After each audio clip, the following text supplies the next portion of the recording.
Hello, Internet. Sorry this video is a little later than usual. As much as I would like it to, YouTube contributes exactly 0 to my bills, so priorities.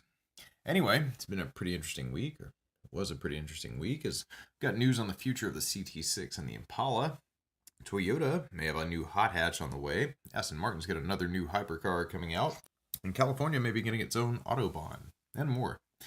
But we'll kick it off in Detroit and Michigan, as a man's Honda Accord was gracious enough to accept a Darwin Award on his behalf this week, after the driver drove around a construction barricade and was promptly eaten by the biggest pothole you've ever seen. Your sacrifice will not be forgotten. And in a somewhat surprising move, GM came out this week and stated that they're going to grant a 6-month lease on life to Detroit's Hamrick plant, which right down the road from that event horizon of a pothole. And the new date for the closure of the plant will now be January of 2020 rather than the previous date of June of this year. GM said that the plant will continue to produce the CT6 and the Impala until January of next year. However, the Chevy Volt and the Buick LaCrosse that were also produced at the plant permanently ceased production on the 15th of this month. Now, we do know that GM can't close a plant permanently without reaching an agreement with the United Auto Workers Union, which I'm sure they'd like to do, but in the meantime, GM was pretty vague about why they made the decision, other than referencing the CT6, saying it's balancing production timing while continuing the availability of Cadillac's advanced technology features currently included in the CT6V, the Blackwing twin-turbo V8, and Super Cruz. And as you may have noticed, nothing there mentioned the Impala, though its continuation is most likely due to its success as a fleet car, and they're probably filling orders. And speaking of the CT6, while it's still a thing, you can now upgrade to the top-tier CT6 Platinum and get your exclusive hand-built Blackwing V8. Of course, it'll be detuned from the extremely limited edition CT6V. The Platinum Edition Blackwing will come with 500 horsepower and 553 pound-feet of torque, which is a loss of about 50 horses and about 70 pound-feet. But you're still looking at paying about $8,000 more than what Cadillac charged for the V model. If you go on Cars Direct, the V8 Platinum CT6 series comes in at $96,790. So there's that. And from one very expensive car to another, Aston Martin took to Twitter this week to drop a new teaser for its upcoming third, or is it really fourth car? Well, to go along with the recent naming scheme, this one will be called the 003, to go along with the 001 Valkyrie and the 002 Valkyrie AMR Pro. Though, unlike some other limited edition hypercars out there, the 003 will be road legal, and that's based on some statements that Aston's already made.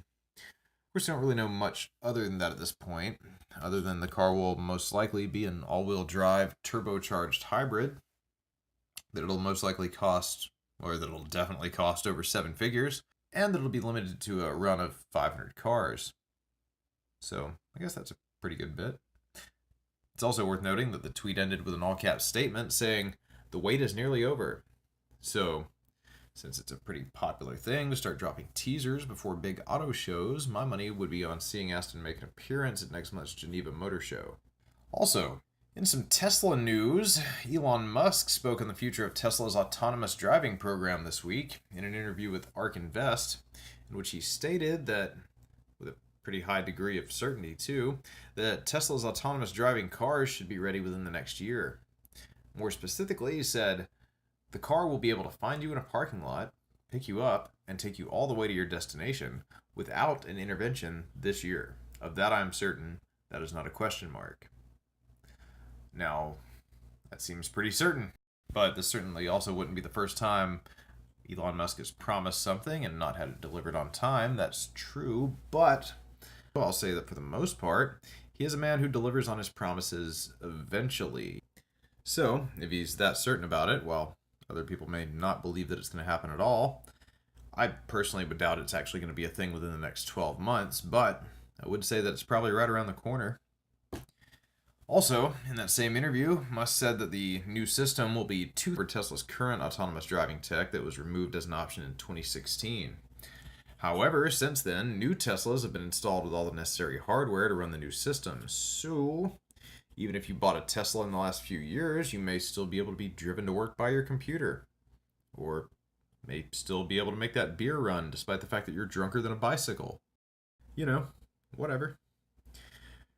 Anyway, recently in an interview with Dutch site Autoray, Toyota's deputy chief designer Toshio Kane indicated that the company will most likely have a GRMN version of the Corolla hatchback in the European lineup soon. Kane stated that a theoretical Toyota Corolla GRMN wouldn't be a hybrid, that he would expect the car to be better and more powerful, and that a turbocharged 1.6-liter inline-4 would be interesting. And the Corolla already comes with an option for a manual transmission. Also, this actually gets a little bit further validated by the fact that Toyota's already confirmed that it's going to make a Corolla GR Sport, which don't get too excited, as I'm pretty sure it's mostly going to be an aesthetic trim thing, kind of like what the F badge is becoming, unfortunately. Also, that we may see that car within the next few weeks at Geneva. So, soon? However, if you live in North America, we know that Toyota is holding off on releasing the Yaris GRMN, so it's possible that they may do the same thing for a Corolla variant. But we shall see.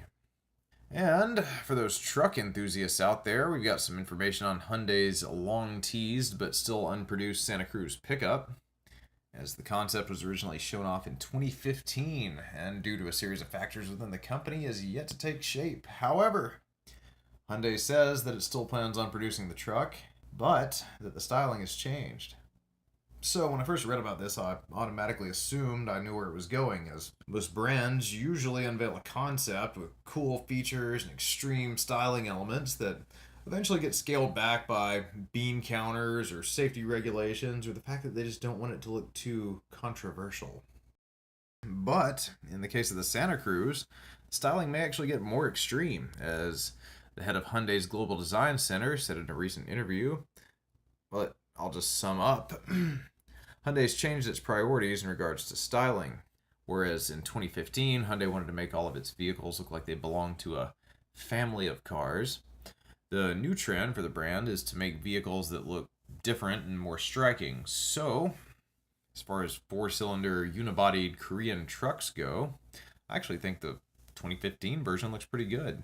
Especially if you don't really think of it as a traditional pickup truck and more of an extreme crossover. Or if you prefer, Hyundai's take on a Chevy Avalanche. And in California this week, Republican State Senator John Morlatch recently offered Bill SB 319, which proposes construction of 2 new lanes on each side of Interstate 5 and would reduce congestion between Stockton and Bakersfield. And that these roads would be built solely for the purpose of being speed limit free.